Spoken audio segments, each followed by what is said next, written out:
What's fascinating about young people today is many of them are natively digital, natively interested in technology, and understand that technology does solve problems and make our lives better.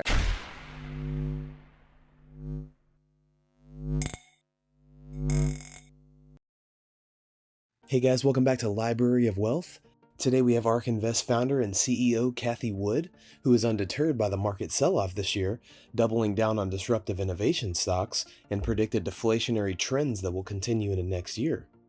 Wood says that innovation trends like electric vehicles, artificial intelligence, gene sequencing, and blockchain technology are all highly deflationary.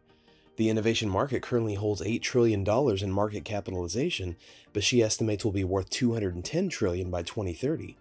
Despite big losses for her fund this year, ARK Innovation ETF, Wood continues to embrace her investment strategy in disruptive technology, as many of her stocks have plunged from the highs in 2020 to now down over 60% in 2022 as rising rates have hammered tech stocks. Let's check out this interview with Cathie Wood. Don't forget to like and subscribe if you enjoy the content we do here on this channel. Let's get right into the video. So, ARK does one thing. We don't pretend to be an asset allocator. Our clients are the asset allocators, and our clients decide for their clients how much risk can this client tolerate. So we focus exclusively on disruptive innovation, research, and investing, nothing much. We're not distracted by anything. So it's really up to asset allocators and to individuals also to assess their risk tolerance. The great thing about young people and today is they're cutting their teeth on cryptocurrencies, crypto assets, which are extremely volatile, much like our funds are. They understand if you keep your eye on the prize, you're going to win. As we were going into COVID, in a 1 month period, we were down 46%. If you look at ARK's entire lifespan, its fund span, roughly 8 years now, you'll see that there have been risk on, risk off periods. And our client base, our asset retention has been phenomenal because our clients know that you average down into periods like this. And they also know and are learning as they study the various benchmarks and indexes out there that they don't have the kind of disruptive innovation that our funds do. We are a great diversifier.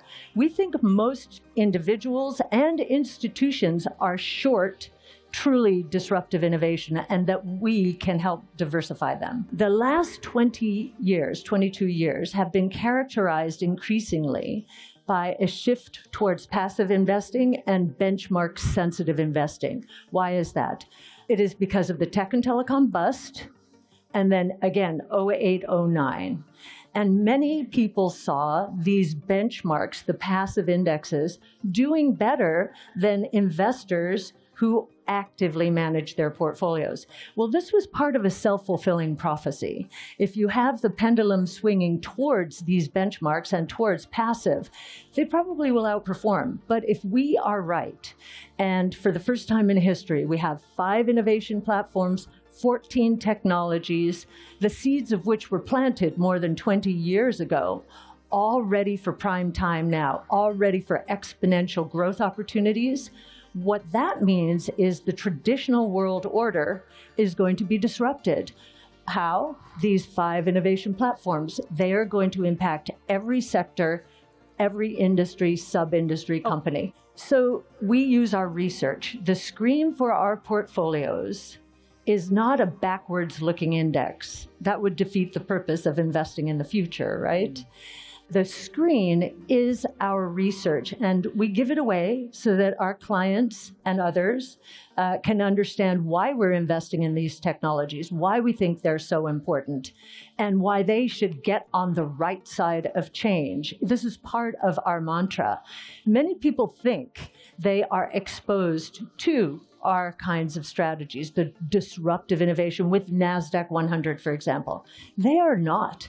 If you look into that index, what you find, FANGs, NVIDIA, good company, Tesla. We own the last two, but we have not owned the FANGs for quite some time in our flagship strategy.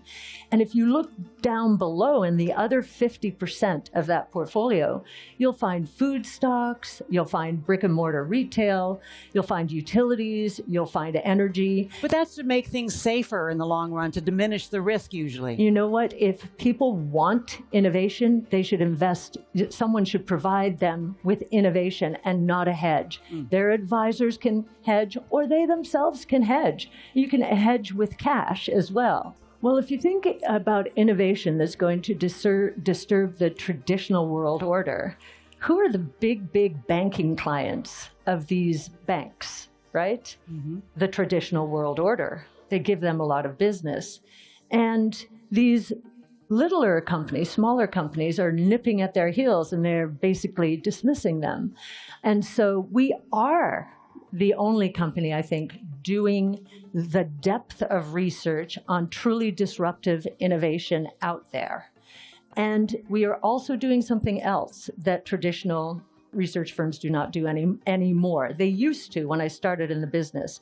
We are focused on a 5-year investment time horizon for our public portfolios, and now for our public-private crossover fund, longer still.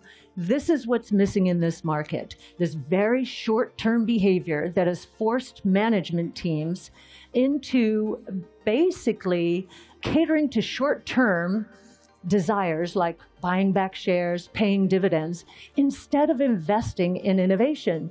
I do believe that during the past 20 years, we have been through the most massive misallocation of capital in history. Well, first, let's discuss how we get there. We focus on something called Wright's Law. Wright's Law is a relative of Moore's Law. Moore's Law is a function of time. Wright's Law is a function of units. And Wright's Law is working better in the semiconductor industry than Moore's Law is these days. We center our research around understanding how technology learning curves are going to translate into cost declines, and how soon these technologies will become inexpensive enough for broad-based access. So that's what we do, technology by technology. 5 years is our investment time horizon. We believe these technologies are going to scale in the global equity markets from $8 trillion now to $210 trillion by 2030. And if you want to see the building blocks for this, go to ARK-Invest. Our big idea is 2022, and you'll see the building blocks for that $210 trillion number. Wood believes ARK Invest will once again outperform the market once the economic pain from high inflation and the Federal Reserve's rate increase subsides. She's noticed the extreme fears of inflation in markets today, and no one is really making big bets, and cash is at record highs. Wood says she's worried that given the brutal market backdrop this year, investors are too fearful of innovation that is going on, even though many of these disruptive companies are already evolving into the new leaders of the next bull market cycle. What do you think about Cathie Wood's perspective of technological innovation as a key driving force for deflationary pressure, as well as her innovation prediction of $210 trillion by 2030? Comment down below. Thanks so much for watching. Don't forget to like and subscribe. This is Library of Wealth. We'll see you in the next video.